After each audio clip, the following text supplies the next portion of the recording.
Kisah ini diambil dari kisah nyata. Tahun 1990, gangster-gangster Cina mulai menetap di Korea. Saat itulah muncul gangster-gangster lain dan mereka saling merebutkan wilayah.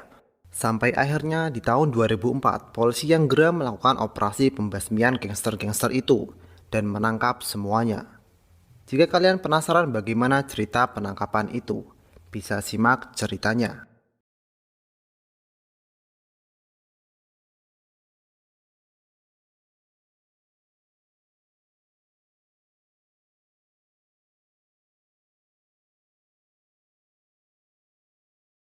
Pertama akan diperlihatkan latar tempat di kisah ini, tepatnya ada di distrik bernama Geribong.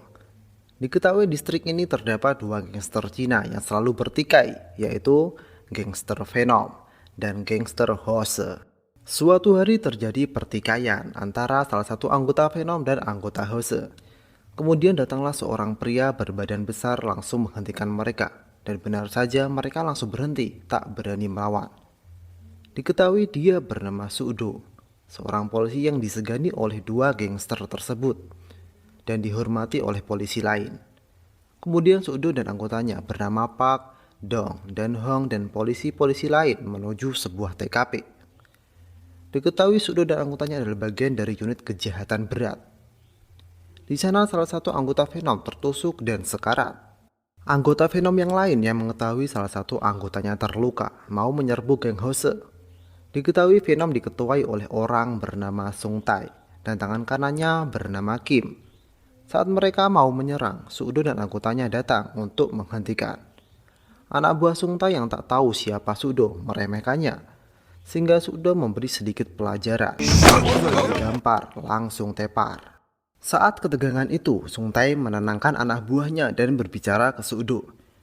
Diketahui Sudo juga mencari informasi siapa yang telah menyerang anggota Venom. Sung Tai menjawab yang menyerang anggota Venom adalah salah satu anggota Hose. Sudo dan anggotanya langsung menuju ke tempat geng Hose. Diketahui geng Hose menjalankan tempat judi dan game uang. Di sanalah Sudo dan anggotanya mengejar tersangka sampai terjadi keributan.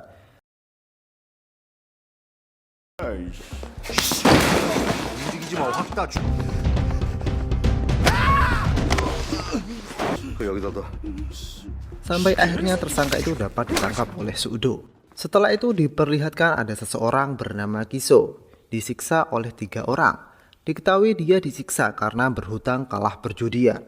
Dan diketahui 3 orang yang menyiksanya adalah orang Cina juga bernama Zhang Chen, Yang Tai, dan Wei Song. Mereka sangat sadis tidak seperti gangster lain. Mereka lebih tepat disebut psikopat. Mereka tak segan-segan membunuh, lalu memutilasi musuhnya, dan mereka selalu mengejar apapun demi uang. Di tempat lain tersangka penusukan yang tak mau bicara dipaksa Sudo agar mau bicara. Saat itu datanglah leader lain, unit ini bernama Jun. Dia sangat banyak bacot, sehingga anggota lain tidak menyukainya. Setelah itu Sudo ditemani Park menuju tempat gang Hose untuk menemui ketuanya bernama Yiso. Sebelum itu ada keributan kecil. Saat Sudo menemui Yiso, Sudo menghukumnya lalu menyuruh Yiso menemuinya nanti di tempat dan waktu yang sudah diberitahukan. Benar saja, Yiso lalu datang dan di sana ada juga Sung Tai. Di sana mereka berdua disuruh Sudo untuk berdamai dan bersalaman. Seperti anak kecil saja, mereka berdua akhirnya mau melakukannya walau mereka menunjukkan sikap yang kesal. Lalu Sudo menyuruh Park memfoto mereka dan memberikan foto itu masing-masing agar tidak bertengkar lagi. Lalu Sudo meninggalkan Sung Tai dan menyuruh membayar tagihannya. Sung Tai sangat kesal. Di saat itulah Sung Tai ditelepon oleh seseorang. Ternyata orang yang disiksa Zhang Chen dan lain-lain untuk membayar hutang adalah anak buah Sung Tai. Sung Tai yang mendengar itu langsung ke TKP. Di sana ada Zhang Chen dan lain-lain. Zhang Chen mengatakan ke Sung Tai bahwa anak buahnya telah berhutang kepadanya dan menyuruh Sung Tai membayarnya. Sung Tai yang tak terima anak buahnya diperlakukan seperti itu, menantang Zhang Chen sambil mengembalikan surat hutangnya. Lalu secara tiba-tiba, Zhang Chen menusuk leher Sung Tai, diikuti Yang Tai dan Wei Song menusuk Sung Tai berkali-kali sampai akhirnya Sung Tai tewas. Kemudian membunuh Kiso. Sedangkan anak buah Sung Tai yang lain hanya melihat karena takut. Kim juga tak bisa melakukan apa-apa. Lalu Jiang Chen menyuruh Yang Tai dan Wisong untuk memutilasi jasad Sung Tai dan Kiso. Suatu hari Sudo bertemu dengan seseorang pemilik tempat karaoke bernama Huang. Di sana Sudo diajak minum oleh Huang. Walaupun awalnya Sudo menolak, tapi akhirnya Sudo ikut juga minum karena ada banyak wanita. Saat itu Sudo ketiduran karena banyak minum. Tiba-tiba dia dibangunkan oleh salah satu wanita di sana. Wanita itu memberitahukan bahwa sedang gawat, ada banyak polisi datang. Sepintas Sudo mau kabur saja, biar tidak ada polisi yang tahu bahwa dia telah mabuk-mabukan di karaoke itu. Tapi dia malah bertemu dengan Dong di sana, sehingga dia ikut melihat apa yang terjadi. Ternyata di TKP telah terjadi aksi sadis. Manajer di sana telah dihajar seseorang, sampai-sampai tangannya terpotong. Ternyata yang melakukannya adalah Jiang Chen dan kawan-kawannya. Saat itu kelompok Jiang Chen membuat rusuh di tempat karaoke, sehingga manajer karaoke menegurnya dan berkata kasar ke Jiang Chen. Jiang Chen yang tak terima langsung memukul manajer itu. Disusul Yang Tai dan Wisong memotong tangan manajer karaoke. Huang yang tahu hal itu sangat marah dan ingin memburu Jiang Chen dan kawan-kawannya, tapi Sudo mencegahnya dan mengatakan serahkan semuanya kepada kepolisian. Tapi sepertinya Huang tak menghiraukan omongan Sudo. Lalu Huang menyuruh anak buahnya melacak Jiang Chen. Kemudian diperlihatkan Kim bertemu dengan Jiang Chen. Diketahui Kim sekarang menjadi anak buah Jiang Chen karena Kim telah diampuni nyawanya oleh Jiang Chen. Pasca Chung Tae terbunuh, Kim selalu menuruti Jiang Chen untuk selalu memberinya uang. Di tempat lain, Sudo yang kembali ke markas mencoba mengecek CCTV.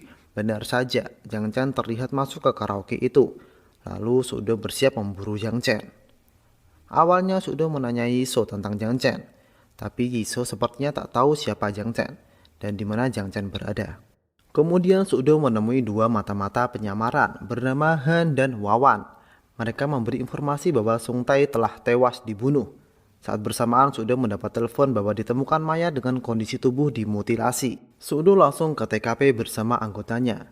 Ternyata itu adalah mayat Kiso. Dan tak jauh dari mayat Kiso, mayat Sung Tai ditemukan di bak truk sampah dengan kondisi yang sama. Kemudian diperlihatkan Jiang Chen dan kelompoknya mendatangi tempat King Hose. Di sana Wisong berbuat rusuh. Yiso yang mendengar kabar itu mendatangi lokasi dengan anggotanya. Lalu Kim menyuruh Yiso menemui Jiang Chen yang ada di dalam. Di dalam Jiang Chen berkata, mengambil alih tempat game judi milik King Hose. Sepintas Yiso tak terima. Tapi saat bersamaan dia melihat anak buahnya dihajar dan di luar anak buahnya sudah dihabisi oleh anggota Jiang Chen. Yiso yang terpojok akhirnya tak bisa berbuat apa-apa, sehingga dia terpaksa pergi dari tempat kerjanya. Suatu hari Kim dan Jiang Chen kembali bertemu di sebuah kafe. Kafe kecil itu ternyata dikelola oleh istri Kim. Saat itu Kim pulang duluan. Saat istrinya Kim mau menutup kafenya, Jiang Chen mencoba menggagahi istri Kim. Istrinya Kim yang takut akhirnya menerima digagahi. Ternyata Kim tidak benar-benar pergi dan masih ada di sana. Dia sangat marah, tapi masih belum berani melawan Jiang Chen. Di tempat lain Sudo terus mencari keberadaan Jiang Chen dan yang lain. Hingga suatu hari saat Sudo dan anggotanya makan di sebuah warung, tiba-tiba Jiang Chen dan yang lainnya datang untuk makan juga di tempat itu.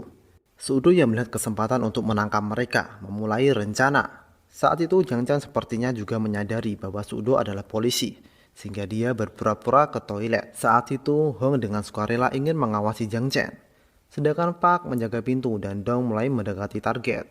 Tapi tiba-tiba terdengar teriakan Hong. Ternyata dia dilempar minyak panas oleh Jiang Chen. Sontak saat itu juga terjadilah keributan. Dan akhirnya Jiang Chen dan yang lainnya dapat lolos. Di tempat lain Kim yang marah istrinya digagahi oleh Jiang Chen malah mengajar istrinya. Di saat itulah dia didatangi oleh anak buah Huang. Lalu Kim dibawa untuk dihajar dan diinterogasi untuk mengetahui di mana keberadaan Jiang Chen dan anggotanya. Tapi Kim tak tahu. Saat Kim mau disiksa lagi, lalu Kim berkata, berilah kesempatan. Dia sendiri yang akan membunuh Jiang Chen karena dia juga marah.